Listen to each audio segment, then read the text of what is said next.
Okay, welcome to the Physics Colloquium for today. I'm very pleased to welcome Brian Collins. He's coming to us from the National Institute of Standards and Technology in Gaithersburg, Maryland, and give you some of his background.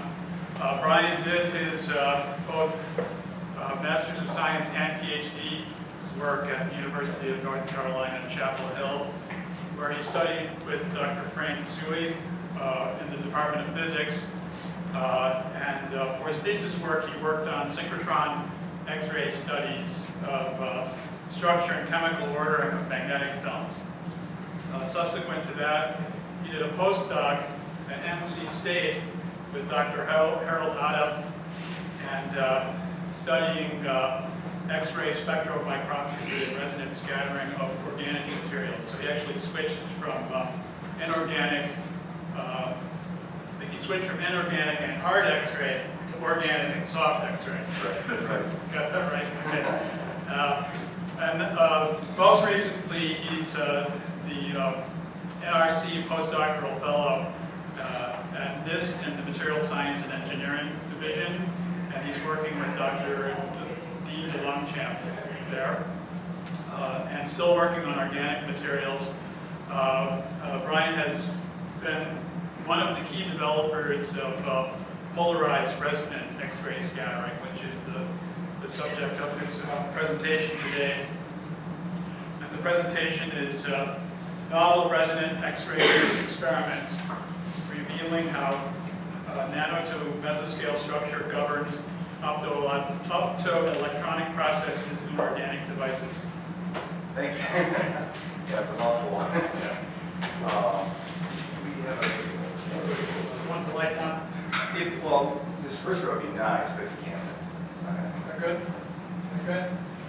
Well, so as far as I know, There you go. just keep the first row. Oh, okay. The whole of my class. Is that good now? That's fine, that's fine. That's perfect. Thanks. All right, thanks for that introduction. As I said, I'm currently in the Functional Polymers group at NIST. You might know them as National Institute of Standards and Technology. They're best known for the atomic clock, because all of our cell phones are kept time with them, although I'm not involved in that aspect of it.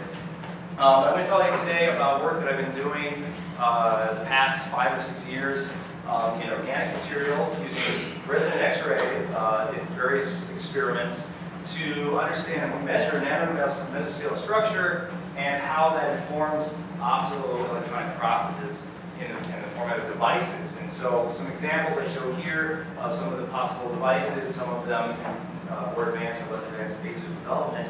The idea here being that they're based on inexpensive or abundant materials, all carbon-based. They can be processed with low thermal budgets, and they can be used in a variety of applications where inorganic materials can't be used. And the idea here also being that we can easily scale them up to large-scale manufacturing. So this is the case, you can see the inorganic solar cell, where we make single cells in kind of a one-off type of processing method, which takes a lot of energy and a lot of money. And going from that slow processing to a much larger scale organic electronics-based solar cell, where we can make square meters per minute of panels, and then essentially put them out into the application space very quickly. Of course, to make this all realized, we're going to have radically different materials, different types of processing developed, as well as different characterization methods to actually understand these materials. And so, just to give you a background of the field, in the past decade or so, we've had a lot of advancement in the field. So here's organic FET mobilities, now getting up to the point where we're rivaling polycrystalline silicon mobilities. Also, in terms of organic solar cell photovoltaics, what we need here, the solar power conversion efficiency of these devices in terms of the small hero devices in labs has already surpassed 10%. We're getting to the point where we are these devices are becoming competitive with the standard inorganic devices that are on the market these days. And so, of course, that has attracted a lot of attention in the research community. The publications in this field, just in this case, I just did a search for organic solar cells on the topic back in 2010 or actually 2011 development, essentially exponentially increasing in interest in this field. Despite this, we've had some major roadblocks. Now, a lot of this increase has been due to really large advances in synthesizing these materials, better band gaps, better charge mobilities. But unfortunately, given the system, this is in particular a polymer called P3HT and a fullerene-based molecule called PCBM, given this material system, we have not been able to come to the understanding of how we can optimize these and reproducibly get the maximum theoretical performance of a particular material system. And a lot of that has to do with the nanostructure of these materials, really not being able to understand how that affects the performance of these devices. So for example, in the case of the organic solar cell, we have to really understand the processes that are occurring, and to do that we need to really understand the nanostructure, because it's a little more complicated than in a typical inorganic cell where you have photoabsorption, and typically in the other case you have direct charge generation from that. Instead, in an organic material, you have a bound Frankel-like exciton, which then needs to make its way to between a donor and electron acceptor molecule to be separated in what's known as the charge transfer state, where you have two covalently bound charges across this interface, and then that needs to be separated, and of course it needs to transport itself to the electrodes. The problem here is that the exciton itself only has a really short lifetime, and therefore can only traverse approximately 10 nanometers around the photoabsorption site before it collides to the ground state with velocity or energy. So instead of a bilayer system, you need to have what is known as a bulk heterojunction model, so you can have a thick enough film to absorb all the light from the solar spectrum, but then still have a small enough phase separation to have this harvest-like excitons.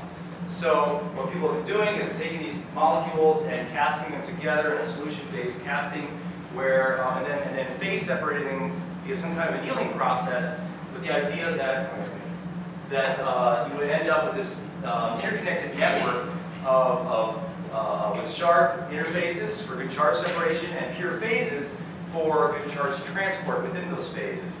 Unfortunately, recent work has been found that this is completely incorrect in terms of a device paradigm. And so it is really up to question what the actual morphology is, what is the actual goal for the best or ideal morphology of these devices, and then questions how we understand these devices actually working. Other questions are related, for example, charge transport. We know that in these types of devices we have to have intermolecular charge transport. Although the polymers are a lot like one-dimensional wires, they clearly cannot transport an entire device, and we don't have good enough technology to control where they go. So we know we have to have intermolecular charge transport. So often they pack into crystal structures, so that's where this for example comes into play. So typically what people do is do grazing incidence X-ray diffraction. When you come into grazing incidence, you have this film on your sample, and you have an area detector to measure all the diffractive peaks, diffraction peaks. From that you can get a crystal structure, molecular packing, size of your crystals, preferred orientation of the crystals, and degree of the crystallinity of the film. Of course, this changes radically with processing here. This is actually flipping orientations depending on the solvent that these are cast from, and the degree varies widely just because these are very semi-crystalline materials. But from this, we found, for example, that the polymers tend to pack into fibril-like structures where these chains will be like what I've drawn here in red. Something's curved around, re-entering into the fibril, and then TEM type measurements have shown that they like to make these kind of nanowire morphologies, which initially was exciting because maybe we could see that, so the electrons or holes are transported along these wires. But the problem is that from coherence measurements of the crystals, the coherence lengths are nearly long enough to traverse devices. So we know we still have to have transport between crystals. And it turns out that the fast axis of transport is actually perpendicular to the fibrils. It's along the chain rather than along the fibril. So a lot of these pictures that have come out recently we found that that's actually not the correct way. These are not little wires that the electrons are transporting. Instead, they're transporting between fibrils, not along the fibrils essentially, along the actual chains themselves. So the question becomes, how ordered do polymers need to be for efficient charge transport, and what kind of ordering do we need? Do we need crystalline ordering? Do we just need a couple of tie chains between crystals? How does that all work? Other questions are with respect to charge generation, charge recombination. Now I talked about how we need to have this between a donor and acceptor, creating some other states here, transient states, and people have designed various state structures to try to explain possibly how this works, but there's a lot of possible pathways for the charges to become separated. There's a CS, charge separated state, and go through, say, a charge transfer state, you go directly through that. There's a lot of questions of how this actually works. And it's shown that how this works, or how efficiently this works, depends a lot on the interface for nanostructures. So there's a lot of work out there with indirect methods trying to either measure or at least measure in terms of the structure, or just measure in terms of the properties, how this actually works. The one proposal is that, for example, the electrons in this exon tunnel across a barrier or disorder between the two phases, not at directly interface. Other people say it's right at the interface and it's between two crystals. That's a big question in this field. And so the problem, though, is how do you measure structures at these complex interfaces? In the case of solar cells, we have three-dimensional interfaces. In the case of transistors, we have very planar interfaces, none of which can be, all of which are very difficult to access. In particular, a lot of the traditional techniques are not ideal to measure the nanostructure. For example, a lot of the most advanced probes are really best at measuring inorganic materials, nanostructure inorganic materials, or highly crystalline materials with X-ray diffraction. In past decades, neutron measurements-based measurements have been good because it's very sensitive to hydrogen in these polymers and small molecules, but often these devices are much too thin to actually have enough signal from neutrons. In addition, like I alluded to earlier, we have buried structures, so scanning probe measurements typically are difficult. For example, in this paper, they say, oh, this one's better, or this one's better, but I mean, honestly, you can't really tell the difference from these types of measurements. So instead, what I've been working on is using resonant X-rays to probe these structures. So just a little bit of background here. This is a picture of two carbon atoms bonding. If you have one bond between two carbon atoms, you create a sigma bond. And if you take the states of the atom, you can split, you can make a molecule and it splits, making a sigma bond and the anti-bonding orbital. That's a very large energy gap, and traditionally, of course, that gives us your insulating materials. But if you have a second bond, a pi bond, or even a third, you start to split the pz state from the atom, and that's a much smaller splitting of the orbitals, and that gives you semiconducting materials. All right. So what we do with resonant X-rays is you come with an X-ray photon that promotes a core atomic orbital, the 1s, up into these molecular antibonding orbitals. And these antibonding orbitals are very sensitive to the nature of the molecule, how it's bonded, how delocalized the electron orbitals are within that molecule, and then you end up with an absorption spectrum that has a very intricate fine structure right at the absorption edge. This is the carbon K absorption edge again, going from the 1s to these various orbitals, and you actually have carbon-carbon bonds, and carbon-oxygen, carbon-hydrogens, and different aspects. You have sigmas and pi's of a large variety, and this gives you essentially a molecular fingerprint to discriminate between different types of molecules, even if they might have exactly the same elemental content. All right, simply a different bonding relationship will give you sensitivity to these different molecules. So you can use this in a number of spectroscopy and microscopy experiments. This is an example of scanning transmission X-ray microscope, or STXM. Operates exactly like scanning TEM, only with X-rays. You have zone plate diffracting optics, bringing it down to focusing the X-rays to a small spot, and you raster the sample through the beam and collect the transmitted beam. And so, by tuning the energy of the X-rays that you're bringing through here, you can actually focus on different sensitivities. So here, if you take the image of this film, say at this is a fullerene resonance, you see one type of contrast mechanism, and if you do it at slightly different energy, a couple tenths of eV later, you actually see a very different contrast mechanism. This gives you the ability then to quantitatively chemically map out various nanostructures of these blends and other types of composites that you might be interested in. So this, we wanted to look at this kind of idea of a bicontinuous structure. So the first thing that I did as a postdoc was decide that let's test how pure are these phases. You know, we have this assumption that we need pure phases for good transport. What happens in these phases? Well, let's just try, and everybody anneals them to make the phases coarsen and purified. So let's go ahead and find the thermodynamic miscibility limit of these two materials. So what we did is we took these blend films of the donor-acceptor material, annealed them for a very long time until we came to essentially compositional equilibrium. We have these fullerene phases that are here in the black, and then we have the darker, in the gray, polymer phases. And we can go in with spectral microscopy and measure the composition within those phases, fit them to an intercombination of the pure spectra, and extract out a phase diagram. And it's a little bit on the side, so temperatures on the bottom, and compositions on the side this time. But the big thing we found was that all the amorphous phases that we could measure were never pure. There was always a finite miscibility of the donor and the acceptor. And so instead of pure phases, we have something like this. We have molecular mixing of the polymer and the fullerene in this case, in this particular system. And that begs a lot of new questions about what the mixing behavior is. People have, much more than this, have since reproduced this result with a number of publications. And we've gone to show how the different molecular moieties, or different molecules, can actually tune the amount of miscibility between these two molecules. And therefore, tuning this fundamental thermodynamic miscibility could actually be used to tune the mixing behavior and therefore the nanostructures within these devices.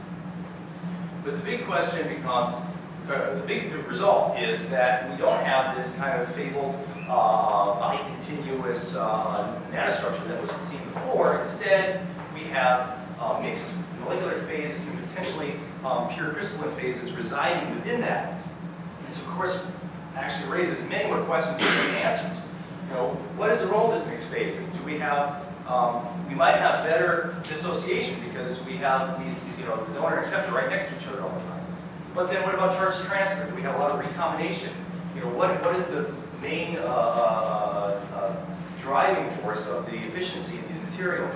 What are the real mesostructure at the nanoscale? How does, what about the main interfaces? We know we have some crystallites, we have amorphous regions. What happens at the boundary between these two regions? And so in order to really answer these questions, we need to be able to characterize all aspects of the morphology simultaneously. That is, domain size, domain purity, interconnectivity, interfaces, crystallinity, and then correlate this to device performance. And so, adding to the bag of tricks beyond this microscopies and spectroscopy, we also do this in a resonance scattering type of experiment, or RSOX. Just this is a busy slide, but I just want to point out kind of a couple things. One is the geometry of the scattering. So it's normally incident on the sample. We collect the scattered small angle scattering on the CCD. And we, instead of, so often, people talk about scattering refraction in the case of density fluctuations, but instead we talk about index of refraction. And that's already something that we can measure because beta is simply the absorption, the imaginary part. And we can actually get the real part, the dispersive part of the index of refraction is optical constants through a Kramer-Shkroni relation. So we can actually measure directly the molecular optical constants of these materials. And why do we do that? Because the scattering intensity that we get from this measurement is directly proportional to the difference in the index of refraction squared between, say, two phases. So if we have a phase A and a phase B that have a particular composition, the intensity of the scattering will just simply scale with the composition of those phases. So we wanted to apply all of these things to the material system. Oh, before I do that, I just want to show how we can then, because we can measure the optical constant, we can actually predict what type of scattering intensities we would get, or through this contrast function. So I calculated that for a polymer chlorine pair, where we measured these optical constants. And you can see, compared to hard X-rays, at the carbon absorption edge, you have 2 orders of magnitude more contrast between these molecules, simply because you're focused on these unique bodies within the molecule. This is just zoomed in.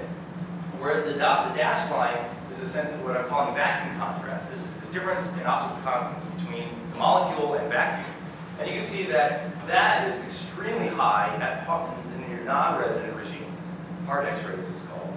where it's because you're basically focused on density fluctuations, which is not very good if you want to look at domains of similar density of domains, essentially. So the nice thing that you can do is you can tune the energy at a synchrotron, and so you can tune from a non-resident, looking at, say, surface roughness, that's a vacuum contrast thing, voids within a film, or you can go to a resonance and actually look at the domain structure within the film.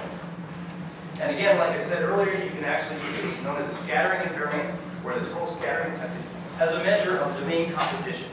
So there's a lot of things that we can do, and we can apply them now and see what we can measure from in terms of the nano-to-mesoscale structure of these materials, and then see if we can learn about something about the optoelectronic processes that occur in them. So what we did is we took this donor acceptor material, and what people do to make these solar cells is they dissolve them in a solvent, this is chlorobenzene.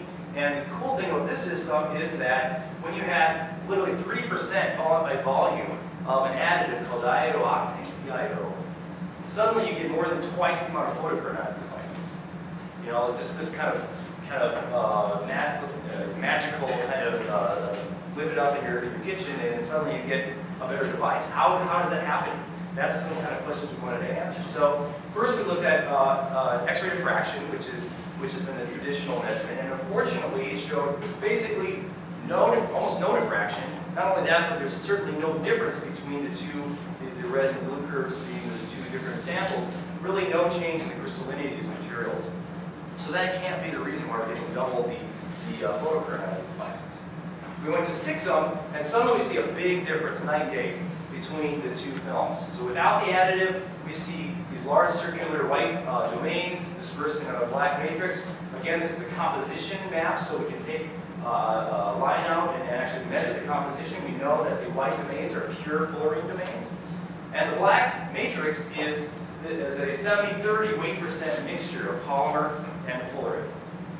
Doing our little thermodynamic miscibility measurement on these, we see that that's actually what the thermodynamic miscibility is of these two molecules. So this is clearly thermodynamically driven, but when you add the additive, we suddenly see a much finer texture, but unfortunately it's below the resolution of the microscope. We can't really get domain compositions from that. So instead, we went to the resonant scattering measurement, and these are the scattering profiles. So this is Q as a function of scattering intensity. And 2 pi over Q being kind of the size scale, so we go from 1,000 nanometers to 110 and 1 nanometer size scale. So we can see when we add the additive, we actually are shrinking the domains. But importantly, when we add up the scattering, the total scattering intensity, we find that the total scattering intensity between these two samples are the same. This means that the domain compositions within these two samples are equal to each other.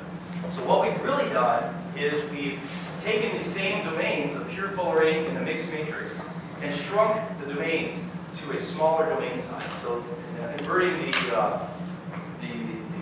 scattering profiles, we go from domains at about 200 nanometer size scales down to domains on tens of nanometer size scales, with a mode of about 30 nanometers. So we've now characterized kind of in as much we can the nanostructure, mesoscale structure of these films. And the question now becomes, what can we learn about the optoelectronic processes that comes out of these? So we did, we measured the quantum efficiency of them as a function of photon energy per. So these are the two films. Again, you can see a higher quantum efficiency with the additive and lower without. And if you take the difference between those two and then do it as photon energy instead, we can see, and when we fit this difference in quantum efficiency, again, the definition being how many electrons out are you getting per photon in. We can fit this to the spectrum of the absorption spectrum of the two molecules that we're using. We're seeing that they both improve. What this means is that when a photon is absorbed by one of the molecules, it's much more likely for that to turn into an electron out. And in terms of numbers, it's about 40 to 60 contributing to this increase. So they're both helping. So let's look at the fullerene first. Why is the fullerene getting more efficient at turning this into power? That's a little bit more obvious because we go from something that from pure aggregates that are 200 nanometers size scale down to tens of nanometers. And as you remember what I said before, we have to have these excitons that can only travel about 10 nanometers before they recombine.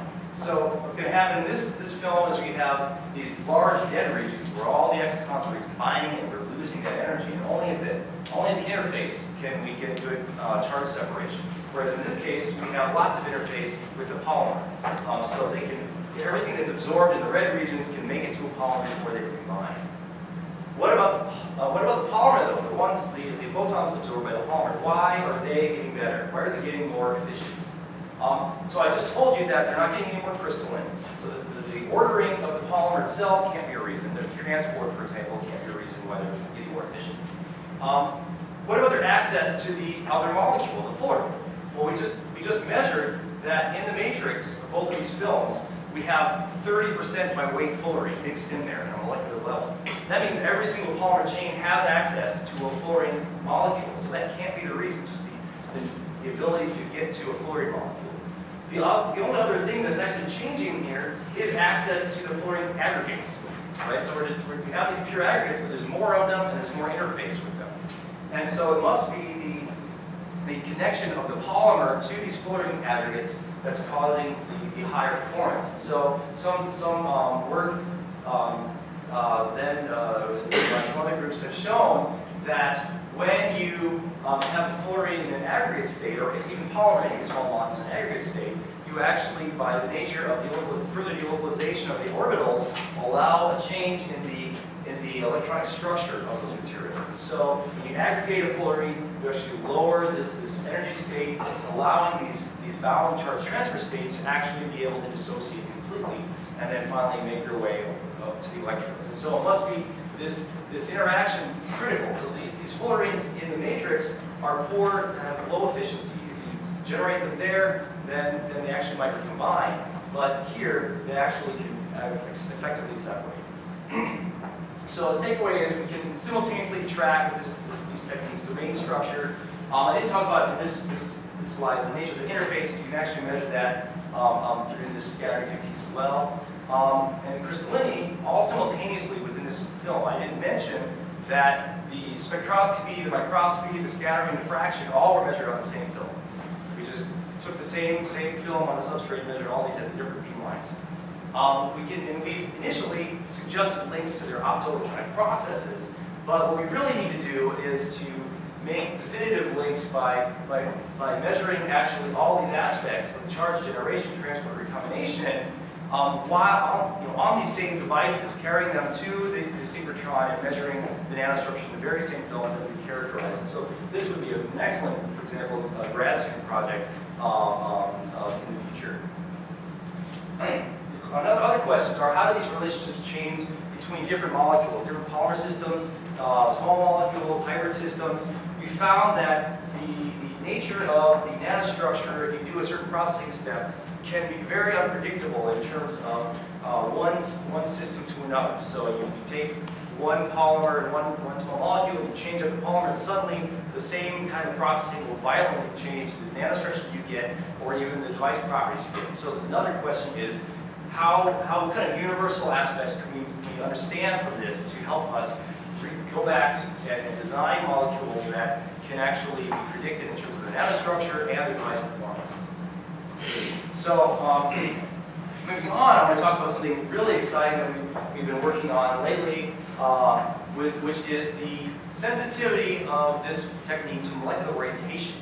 And the reason that they are sensitive to it is because we're talking about transitions. So these transitions naturally have a transition dipole moment, and that depends on the nature of the bond that you're talking about. And so, for example, pi star transitions typically their dipole moments are out of the face of this aromatic plane, whereas the sigma bonds are in the face of the aromatic plane. And so you can actually, by tuning the polarization of the photon that you're using in your experiment, be sensitive to the orientation of the bond that you're actually focusing on. So we did this as an initial example in pentacene samples. And so the absorption spectrum in red here, you can see at the top, really changes dramatically as you change the orientation of pentacene with respect to the electric field of the photon. So you can decrease or increase the absorption peaks here. And of course, that's also seen in the dispersive parts, the blue curves here, of the optical constants of this material. If you then generate the contrast function, which is again simply the difference in the n between the solid and the dotted line, you can create an orientation contrast function. That means you can get scattering between domains that are oriented in different directions, or you can get scattering that just has to do with density fluctuations to material. So, and therefore, this is all in the same material. This is not between two different materials. This is between the same material but two different domains that are of the same material that are oriented differently. So we can see this immediately in this example in a Stickson experiment. So this is an example. This is a microscopy measurement with X-ray microscope away from the resonance, and that's again just focused on the density fluctuations, and that essentially means you have thickness differences between the grains of these pedicine domains. So you can see the little grain structure there at a couple hundred nanometer level. But then when you go to the resonance, suddenly you're focused more on the orientation of those domains, i.e. if your domains are oriented such that they're along the electric field, you'll get high absorption in the case of the dark ones. And if they're perpendicular to the electric field, then you get low absorption. And immediately see that these domains are not individual domains, they're actually clusters of domains that have the same orientation. And so in the case of, for example, charge transport, this is probably much more important for the transport properties of these materials, because transport can occur between domains of like orientation. And so that's a nice demonstration of how these resonant X-rays are sensitive to the orientation of these molecules. And you can do this in a scattering experiment as well. So you have, if you go to the non-resonant energies where you're dominated by density fluctuations, you have a peak in your scattering profile in the order 2 pi over cube of a couple hundred nanometers. Again, these are the same films that we did this on, so it's the same domain size as you see in this picture, so a couple hundred nanometers. And when you go to the resonance energies, you suddenly have the same scattering here, but you now suddenly have additional scattering at the micron size scale where we saw these domain clusters occurring. So in a similar fashion, the X-ray scattering experiment is sensitive to the statistics of domain sizes that are important at different energies. So we wanted to do this in a, so that was a nice demonstration experiment. We also wanted to do this in an experiment where we couldn't just directly image these domains themselves. So one example is in polymer systems where you don't get nice domain structures that you can image. And so the one polymer that we looked at was called PB-triple-T.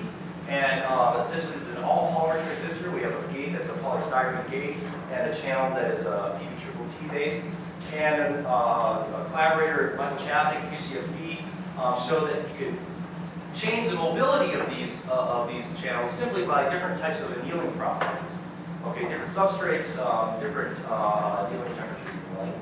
And they did a nice diffraction study on these materials where they looked at the d-spacing, the packing type of structure, the population of the crystallites, the size of the crystallites, how well registered they were with the substrates to allow them to potentially charge transport. And they came up with exactly nothing. None of these parameters correlated at all with the mobility of these devices. So that was a problem. So what they did was they gave those same devices to us, and we did our scattering experiment, just on the whole stack basically. First of all, at non-resonance, we have the boring stuff. We have essentially just roughness. So we knew we'd have roughness in the order of, AFM told us we had a roughness in the order of a micron and 100 nanometers. And that's exactly what we see for all of these devices. Maybe some differences in the intensity or the amounts of those roughness. But when we go to resonance, we have a completely different scattering profile. We have scattering at clear peaks at scattering at different domain sizes. And essentially what this is, because we know this is a relatively liquid crystalline polymer, this is simply measuring the spacing between polymer chains that have backbones that are aligned, they go out of alignment, and then they eventually come back into alignment with each other.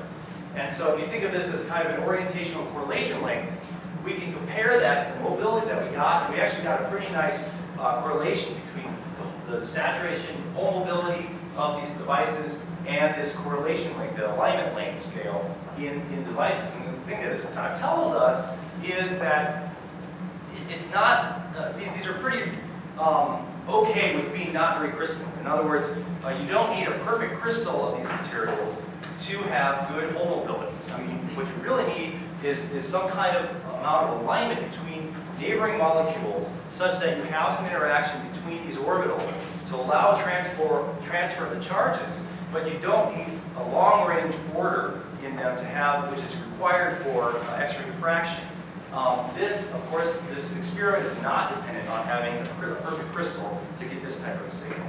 And that's the difference. That's why the crystalline diffraction study didn't work and this one did.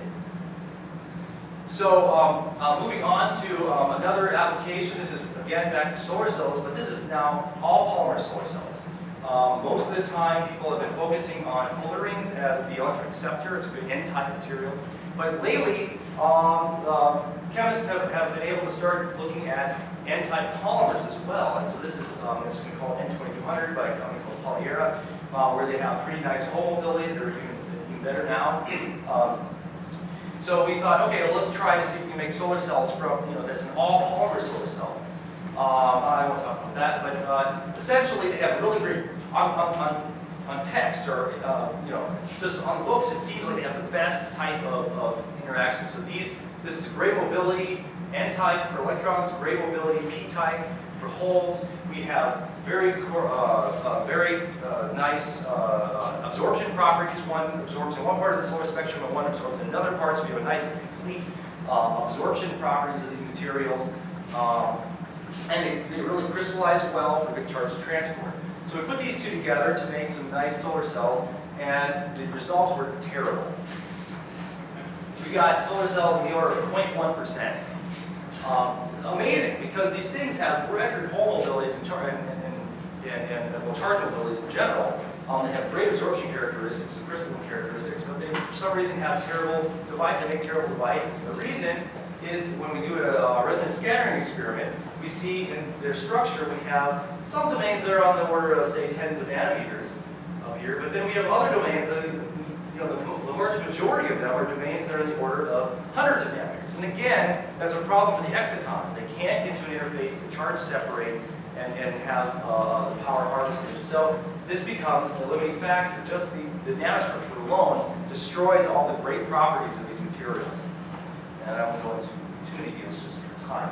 Because the coolest thing we found about this was that usually we have, when we do a scattering experiment, so the beam is right here, the direct beam, and we have a little beam stop to block the direct beam. But then we just get a boring scattering, and usually been integrating in the azimuth direction to give you these profiles here, right, in one dimension.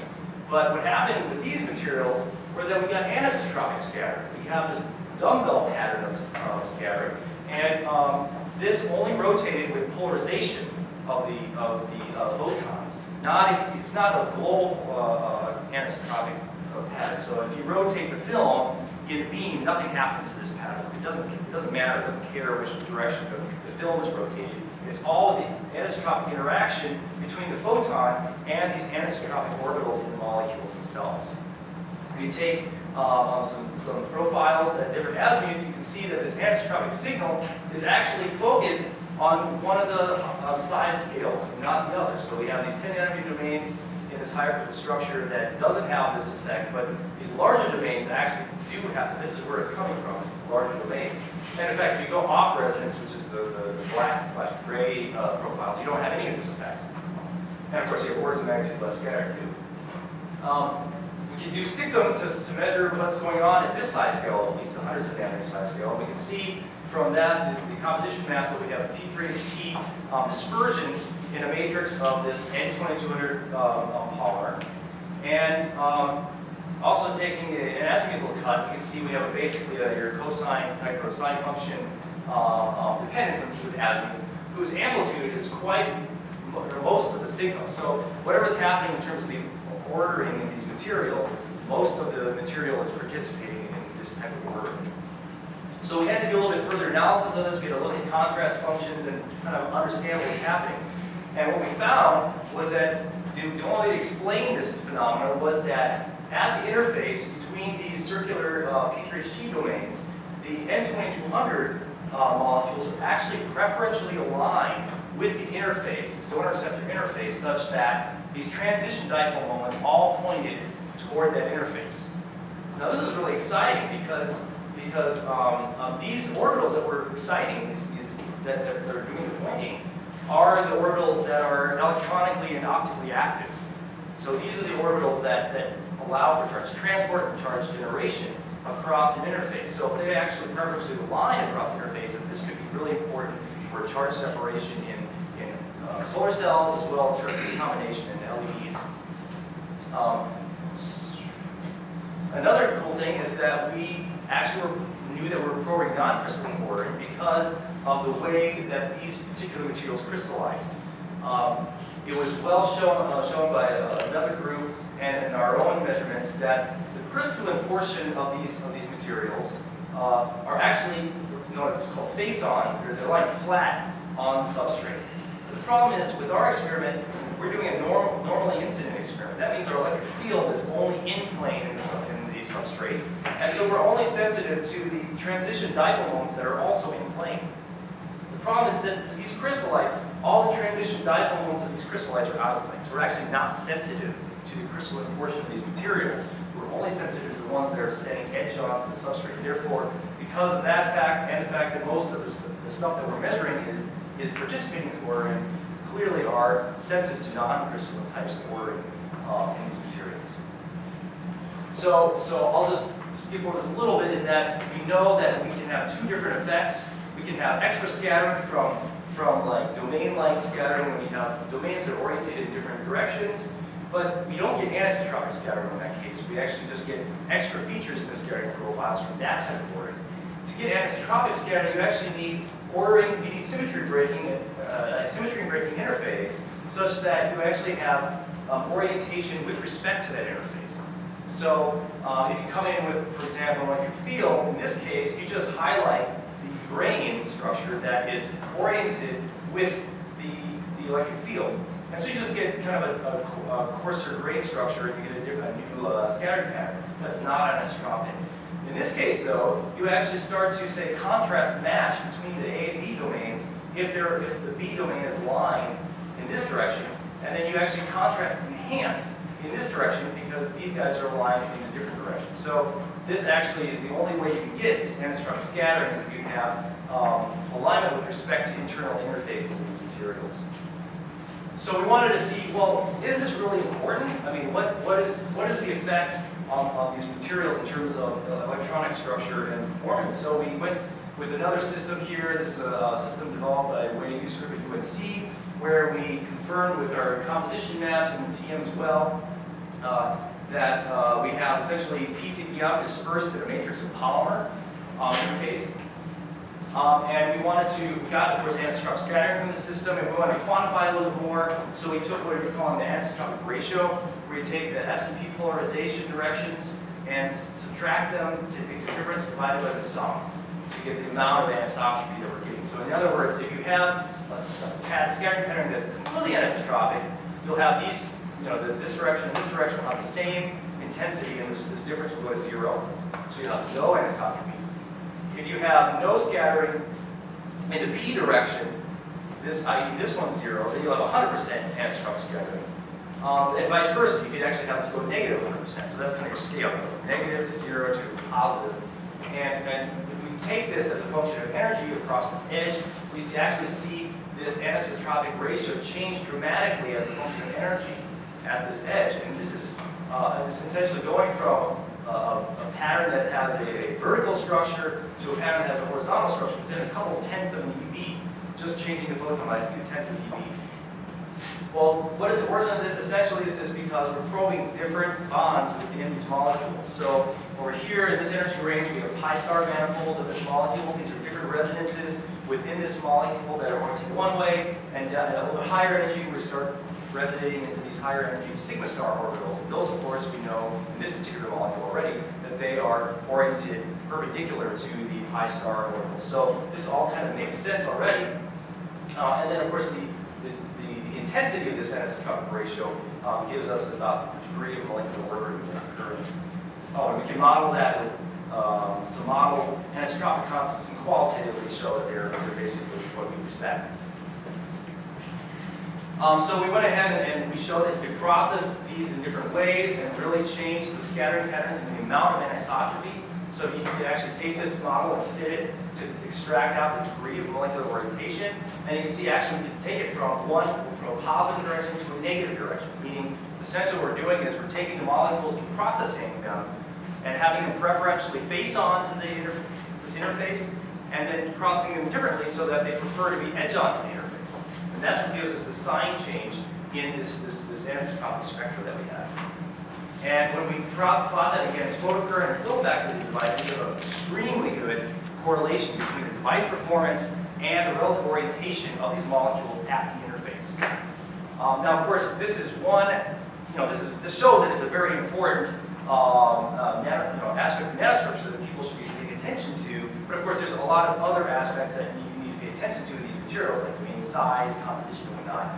But the nice thing is with this measurement, we still can measure all those other aspects in the same experiment or with the diffraction measurement. We found that in this case, there were really no correlations with any of these other mesoscale parameters or nanoscale parameters. This should be coming out soon in Nature Photonics. In addition to this, we actually start to see this in many systems. So this is an example of system, electrolyte system, and electrochemical cells that we've seen. We actually see a sizable anisotropic ratio, and then this also shows the complexity. This is anisotropic ratio as a function of Q now, and we actually see both an energy dependence and a Q dependence of this material, or of this signal. So this suggests that there's a lot of information that can be extracted both about the molecular bonds within a molecule as well as the size scale of where this is all happening. We see it in block copolymers as well. This is a P3CP block copolymer where we see, if you go to the resonance, you start to see this pattern rotate with polarization. This is pretty exciting because people are starting to use block copolymers to control the nanostructure. If you don't know block polymers, you can actually you have these two polymers that you join covalently together, and then when they actually have a phase diagram where you can phase separate them into certain nanostructures and control those nanostructures, and then potentially use them in device applications. So to understand this, though, we need some modeling, right? So we have all this complexity of different energies, giving you different dependencies and Q dependencies and all that stuff. So we need to understand this better. So in order to understand this, we need to come up with an approximate optical tensor to really be able to model precisely what's happening and extract a quantitative information. So far, we've kind of focused more on qualitative interpretation of this. So what I've been focused on lately is breaking up these optical constants into the different types of resonances that are occurring, so we can pinpoint which resonance we're sensitive to, where in the molecule they are coming from, and then create an optical tensor of these materials based on absorption measurements. Then we can put this into a forward simulation of resonance scattering. So this is essentially just making a simplified molecular orientation distribution with kind of isotropic portion and an aligned portion, and then you combine that with the optical tensor and then put that into a far field approximation of scattering here, where you're focusing on the dipoles, induced dipoles that you're creating. You excite these things, and then of course you do the scatter experiment by taking the Fourier transform of that. So you essentially set up a big matrix. You create your film morphology, put in the optical constants where you want them, and then do the scattering experiment. So this is what we did. We wanted to try to first do some testing on how sensitive this measurement is to, say, ordering that's occurring at an interface versus ordering that's occurring in the bulk of the material. So we simulated these spherical domain structures where we put in an isotropic material like the fullerene as optical constants in the red region, and then the surrounding regions we put some the polymer, say P3HT or something, and then put ordering of that polymer either just at the interface or everywhere in the bulk. And we did the scattering simulation, got scattering patterns similar to what we've seen in reality, and then we calculated from the simulations the anisotropic ratio that I've been talking about. So again, it's a function of energy, which is on this axis, and Q, which is on this axis. And of course, the red and green are, again, going from negative to 0 to positive signal. And you can see the difference between the simulations that we get when we have just ordering an interface versus just ordering everywhere. We have a very big difference. In fact, it changes sign right at approximately the position where the orientation stops. So this is a very, very promising result, suggesting that this method can be sensitive to essentially how, where in the material the ordering is occurring. Is it occurring right at the interface? Is it occurring in the ball? I've also been working on understanding and seeing what we can break out with more ordered systems. This is again back to this specialty polymer. We can make these nano-ribbon phases, which are pretty cool. Here's an AFM image. It kind of looks like a fingerprint pattern. And a lot of people have been doing experiments on this, and they found that essentially these nanoribbons are composed of chains that are just, they're stacked up and in kind of an taxial fashion, and creating these finger-like structures. And when I do scattering on them, of course, I see anisotropic scattering. This is the data from this experiment. I've essentially collapsed these data into the profiles. So this is the scattering profile. Intensity is a function of Q at resonance or non-resonance. And you can see that at resonance, you're suddenly much more sensitive to the ordering that's occurring within these nanostructures. And then you can also calculate the anisotropic ratio from these experiments. So non-resonant, you basically have nothing. At resonance, suddenly you get this peak structure that you can extract out much more information about the nanostructure of these materials. And taking that forward simulation to its endpoint, I can actually forward simulate these nanostructures, embedding in them various aspects like what's happening between these ribbons. Are there ordering there? Is there nothing there? Is it a disordered material? How wide are the ribbons? What kind of fluctuations of orientation are occurring within the ribbons? And creating this layer of this material, and then doing a scattering experiment on it. And it seems like it seems pretty plausible. So here's the experimental data again, and here's the simulation where I've done some initial rudimentary simulating of this. So here's the actual AFM and simulated AFM, for example. Here's kind of the what the X-ray sees, zooming in to see the actual ribbons, what it looks like from an X-ray standpoint.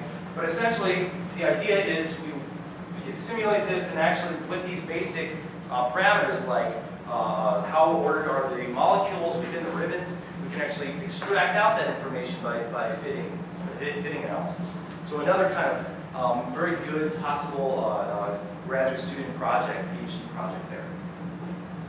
So I hope, in summary, I've convinced you that resonant X-ray techniques are pretty particularly powerful in terms of organic materials, understanding their nanostructure. We can look at domain sizes, we can look at the composition of domains, we can look at interfaces and orientation within those at those interfaces.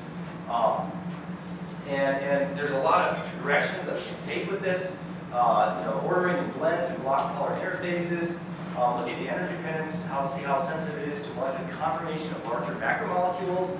That can be done to understand organic crystals or packed versus amorphous materials. Even biological materials in terms of, for example, membrane proteins are a particularly interesting and possible application for these types of measurements. Looking at buried planar interfaces, for example, would be particularly interesting through resonant reflectivity or raising incidence resonance scattering experiments.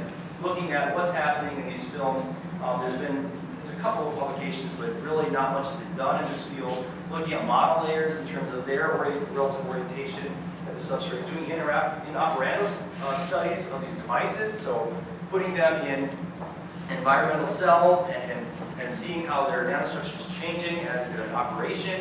For example, fuel cells are an important target in this case, where you can put them with a hydrated environment where they can have swelling of the nanopores, where they're building up and storing the water for hydrogen storage, and see how that happens in this process. There's a lot of possibility in where these types of techniques can go. So just to end here, I want to thank the lots of people that have helped.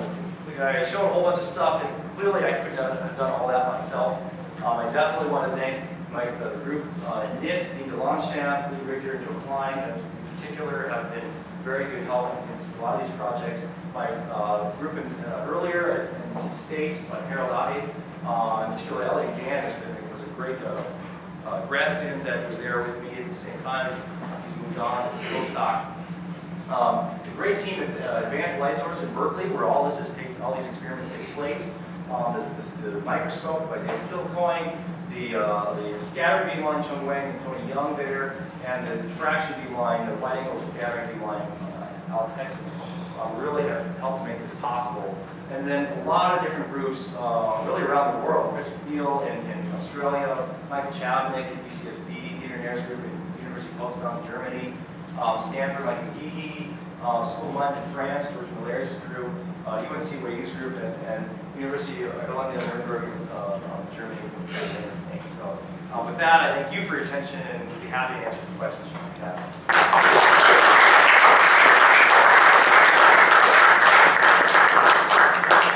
We'll take questions in just a second, but I forgot something very important at the beginning, which is the gift. So traditionally, we always give our speaker a gift at the beginning of the talk.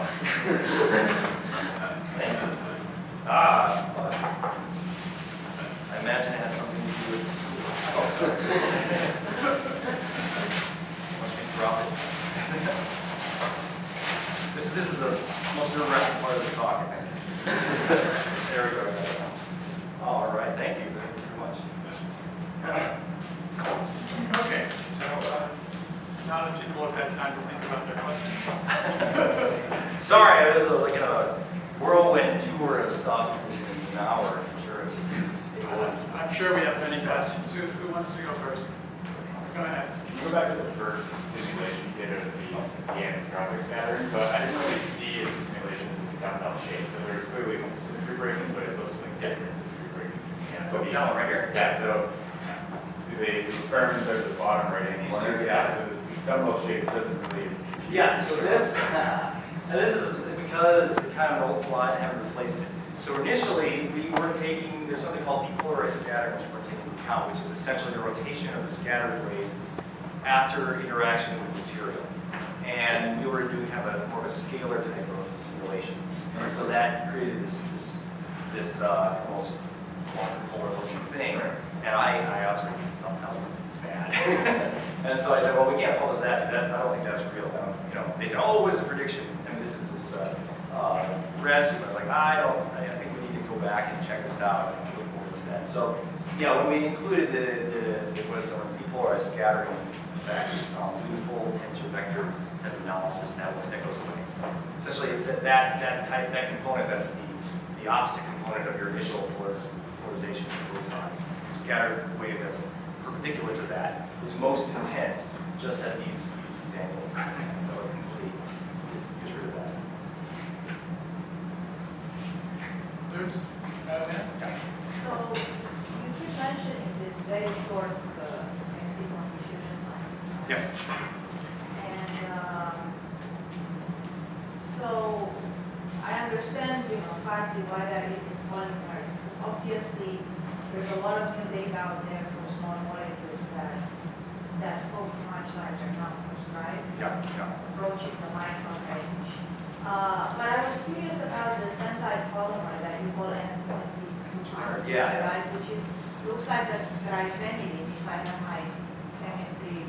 I am not a right? chemist, so I couldn't tell you. Yeah, I don't know. That's why I just call N2200. But yeah, that one. Am I correct? This is reminiscent of triphenylene, right? I don't know. It's called PNDI. NDI is I think that. Yeah. So I mean, have you ever looked at that alone in a film or just in combination with the p-type material? Yes, I have looked at that alone. Well, that polymer alone, not that group alone. Not that group alone. Yeah, so it's just the I've looked at pure films on N2200 and, for example, transistor measurements, because we have Jack here coming out soon just on that itself. But just that's a whole. And you you still think that the exit or diffusion lengths are very small in that system? Well, I don't measure the exciton diffusion lengths. Those are typically done with ultra-fast type of measurements. Yeah. So I don't know. Measurements, but That's right. Yeah. And so I'm just quoting kind of from other studies. And in fact, I doubt that anybody's actually measured it in that system. It's mainly been in polymer fluorine systems, for example, or polymer systems where I can't remember exactly how they typically have thinner and thinner layers, and they start to see the increase in the association. So typically how you do it. I have a question. Yeah. You're close to slide, it was 25, where you were first talking about the anisotropic scattering alignment. That one. I'm not sure I completely understand why it's sensitive to the alignment at the interface, because when you look at the interfaces, the boundary points in all directions. So how do you pick that up? How do you pick out? So what happens is, orientation? you think of it as contrast matching or contrast enhancement, and you just consider the blue phase alone, forget about the red phase at all. The blue phase, when the molecules are oriented in this direction, say, could contrast match. The interaction with X-ray is changed compared to when it's oriented this way, right? So you have, for example, absorption, more absorption here than when it's oriented that way, right? And depending on the optical constants of this red material, you could actually contrast match with that red material if it also has an absorption right there. That's potentially isotropic. So it doesn't change with polarization, but the blue phase does. And so if you come in with a X-ray that's oriented, that's polarized in this direction, you can take that, you can be more sensitive to the blue phase absorption. And that can then contrast match the blue phase with the red phase in that direction. But it's not, it's actually going to contrast enhance the difference between the red and blue in that direction. And so you end up with this kind of grading. Let's go back. This grading effect where, again, this is these dispersed domains, and in this direction, you don't have very much contrast. So they start looking like worm-like domains. Okay, I got it. With a lattice in this direction.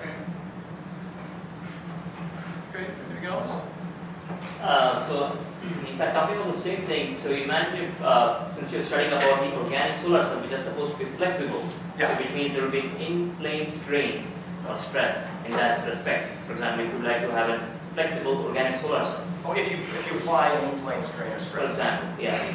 So, talking about that, I mean, if you consider how does your technique, in fact, will distinguish with an in-plane kind of an applied strain as compared to the one exactly we showed just now? So you're talking about, for example, a global anisotropic effect. Exactly, within the Yeah. So that's very easy. You simply rotate the polarization of the X-rays, and if it doesn't follow it, then it's not this effect. So, for example, I've actually prepared those ribbon phase that I talked about at the very end.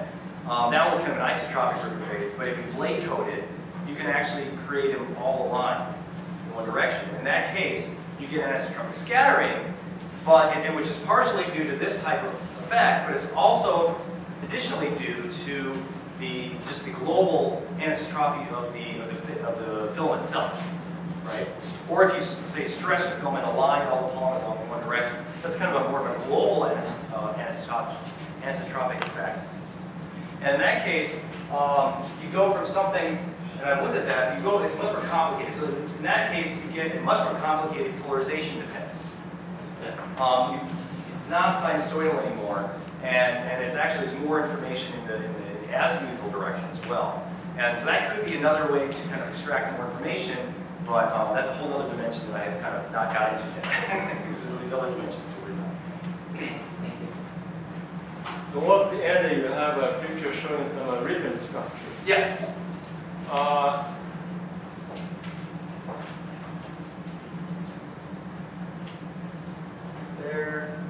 There we go.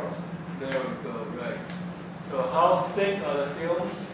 These films are about 30 nanometers thick. So, oh, okay. So about 30 nanometers thick.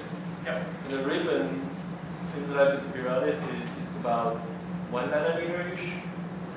Oh, I'm sorry, this is, oh gosh. This is not nanometers, this is microns.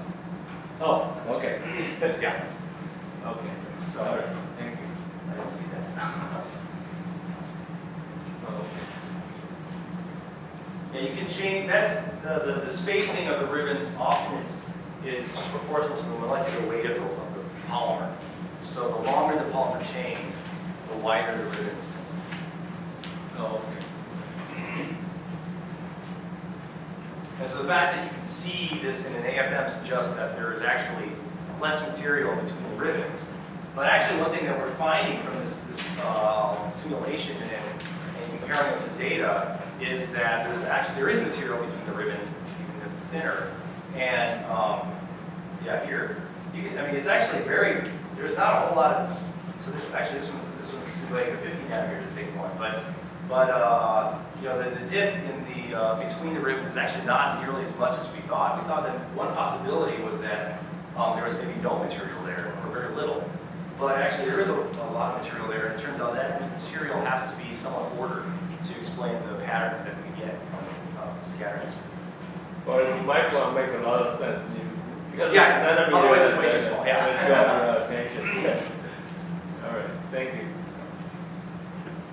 By the way, these PDTTT ribbons, those films are annealed. The ribbons. Yeah, you melt them and then yep. There's typically, well, you can do it with a spin coating type of technique where you get this kind of isotropic type of pattern, fingerprint type of pattern. And so, you melt them briefly, you melt the film briefly and then cool it slowly, and they'll form these ribbons. It's not just from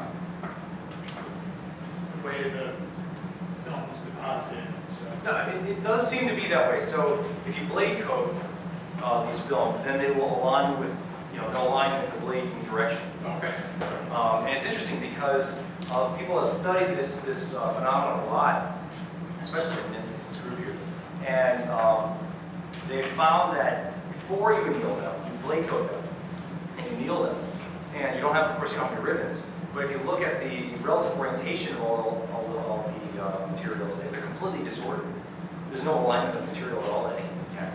Only after you melt them, and then slow cool them, do they suddenly all go along this direction. And it suggested that this all is nucleated at the blade interface, where just maybe a monolayer of material is actually ordered, and then when it's melted, the material underneath can actually start to orient themselves along these ribbon faces. Okay, anything else? Okay, if not, let's thank Dr. Cox. I forgot my prop, just real quick. Here's an example of a solar panel you can make out of this stuff. It's free. You can go to plasticphotovoltaics.org. It's a Denmark company, or a company in Denmark. And they built something like this on a postcard. Mainly because even in that case, the postage costs more than it costs to make this. So you want to look at it.